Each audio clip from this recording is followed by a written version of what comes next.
खबर ऐसे मुद्दे पर जिसने पूरी दुनिया में हलचल मचा रखी है।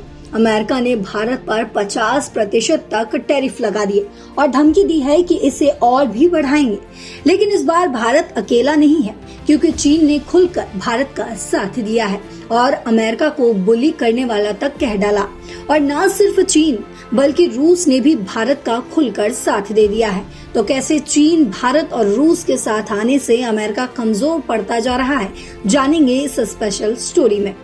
दरअसल भारत में चीन के राजदूत जू फेइहोंग ने हाल ही में दिल्ली में एक कार्यक्रम में अमेरिका की नीतियों पर जमकर निशाना साधा। उन्होंने कहा, अमेरिका ने भारत पर 50% तक टैरिफ लगाए हैं और आगे बढ़ाने की धमकी भी दी है। चीन इसका कड़ा विरोध करता है। ऐसी हरकतों के सामने चुप रहना या समझौता करना दबंग को और बढ़ावा देता है।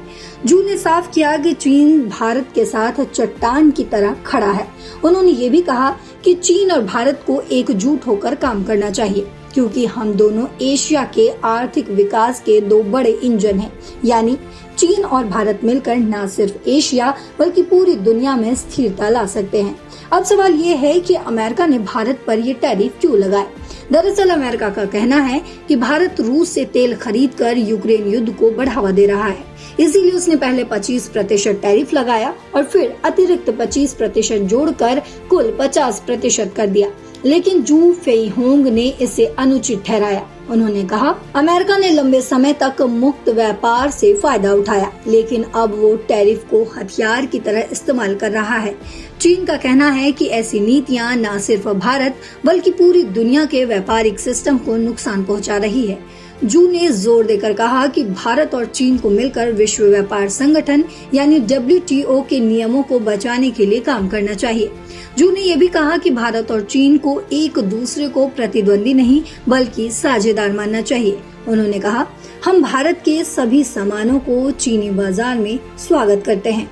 भारत का IT, सॉफ्टवेयर और बायोमेडिसिन में दबदबा है, जबकि चीन में इलेक्ट्रॉनिक्स, इंफ्रास्ट्रक्चर और नई ऊर्जा में तेजी से विकास हो रहा है। उनका कहना था कि अगर दोनों देशों के बाजार जुड़ जाएं, तो इसका फायदा दोनों को होगा। एक और एक मिलकर 2 से ज्यादा का प्रभाव पैदा करेंगे। चीन के समर्थन का समय भी बहुत खास है। हाल ही में चीनी विदेश मंत्री वांग यी भारत आए थे और उन्होंने PM नरेंद्र मोदी से मुलाकात भी की थी। जल्द ही PM मोदी शंघाई सहयोग संगठन यानी SCO समिट के लिए चीन जाएंगे, जहां वो चीनी राष्ट्रपति शी जिनपिंग से भी मिल सकते हैं। चीन का कहना है कि भारत और चीन की दोस्ती न सिर्फ एशिया बल्कि पूरी दुनिया के लिए फायदेमंद है। जू ने कहा, भारत और चीन को मिलकर एक समान और व्यवस्थित बहुध्रुवीय दुनिया को बढ़ावा देना चाहिए।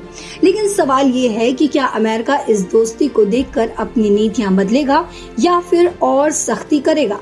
तो भारत, चीन और रूस की दोस्ती अब अमेरिका के खिलाफ क्या रंग लाएगी, ये तो आने वाले वक्त में ही पता चलेगा। लेकिन इस पर आपकी जो भी राय हो कमेंट बॉक्स में जरूर बताते जाइएगा। फिलहाल मेरे साथ इस खबर में इतना ही। देश और दुनिया की बाकी खबरों के लिए देखते रहिए दैनिक जागरण। नमस्कार।